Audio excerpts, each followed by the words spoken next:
So here we are in Photoshop with the first 10 images opened. So there's the first, the second, third, fourth. And we've got a few, you can see the double arrow indicating that there's a few more imported into Photoshop but that we can't see. We can have a look at them from the window drop down and you can see them all down there. And you can actually select them from there as well. But I'm just going to go back to the beginning one, the next one.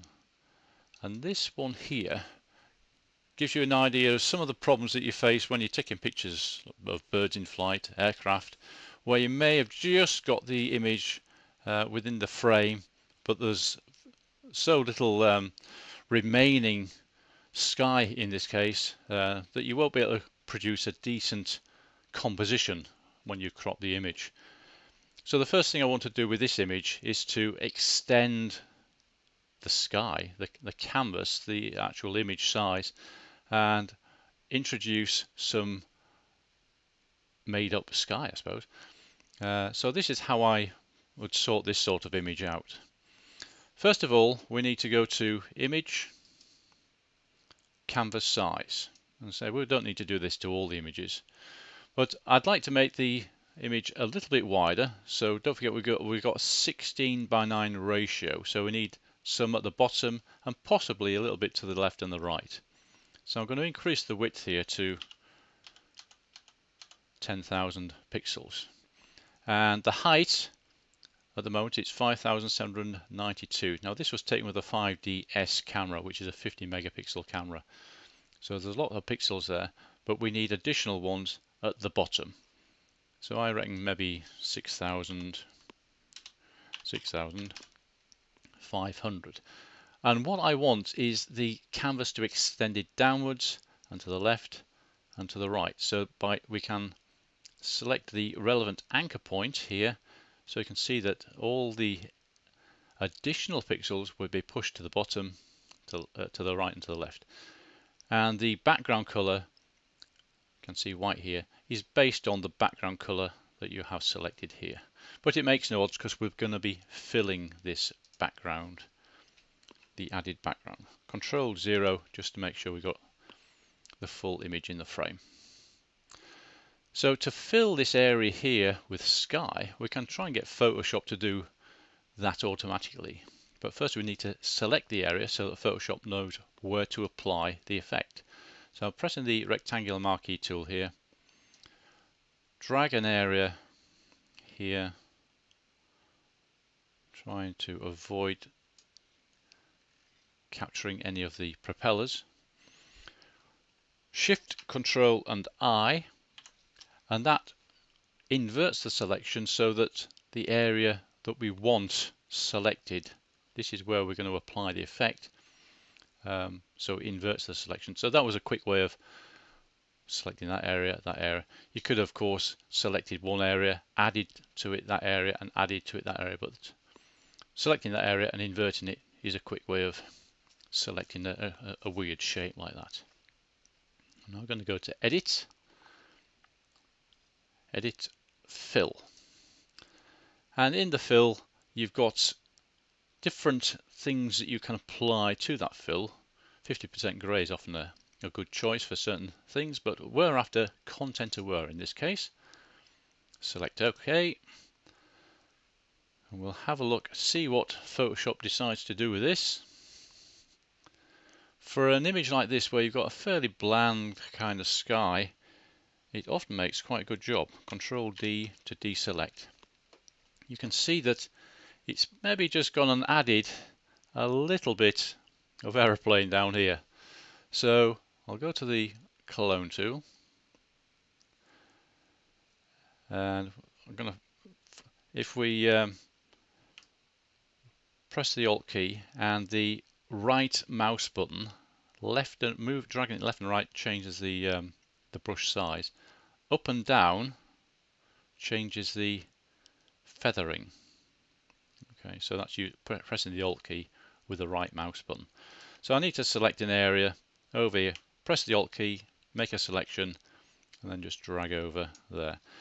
You could, of course, if you've got other areas that haven't quite blended in properly, you could actually use the paintbrush So if we go to our eyedropper tool, we could select an area of sky that we think is representative. Select that. You can see that the foreground color changes to that sky color. You could then go to your brush tool and brush in some paint. You can change the opacity. So if I just go over you can see we're actually painting over the aircraft there. Control Z to undo that. So that's a way of just blending in areas of sky that might not have quite got it quite right. We're now in a stage where we can crop the area because we've got a nice area of sky around it. We can go to the crop tool, and it's automatically remembered from the last time I was using this. In the context sensitive menu, you can see the pixel dimensions of the crop. Now if you don't want that sort of number, you can change it to whatever you want. But in our case, we do want 3840 space px for pixels by 2160 pixels. We can leave that other pixels per inch area blank because we don't really need that. We can now go into our image, draw our crop around it. If we haven't got it quite positioned correctly, we can move. Just before I do this, I'll just exit that. I'm just going to show you in the info panel. You can see at present, these are the pixel dimensions of the image. And because we extend the canvas, you can see it's now 10,000 by 6,500. So let's go back to our crop tool. Click and drag. You didn't get it quite the right size. You can drag the handles. You can rotate it if you wish. Okay. So we can go to just where we want. And you can see that we're using part of the image where the sky was created on the left. Maybe not so much on the right now. And some of it where it was created just underneath it. So we can get a nice composition like that. Once we've done it, we can just press the tick there. And if we look in the info panel, you can see that it has been cropped to 3840 pixels by 2160, which is the 4K pixel dimensions. Control 0 just to bring it to fill the screen. Now I'll be wanting to do that to all the images, so I'd like to save that resolution here as a preset. And if I click here, we can create a new crop preset, and these are all presets that Photoshop has installed already, or you may have created some. You can see down here some of these are ones that I've created in the past. And just like any preset, all you need to do is select it, like that one there, and it would populate this area here with these settings. Now I want to make a new crop preset based on these settings I've just put in here. So new crop preset. I'll just drag that little menu in here. You can see it's suggesting a title. I think that's a fairly good title. It's actually giving you the pixel dimensions of the crop. So I'm going to say OK on that. Now, if we go to our drop-down menu, you can see there is a crop pixel dimension. I'll go to this one here, which is full HD, and you can see it populates that with the full HD pixel dimensions. Go back to here, click on the crop. So it just speeds up the process. If you crop into different sizes, you've created a preset, and so we can now go to the next image. I'll try the first one there. There's the crop preset. Drag it over the image.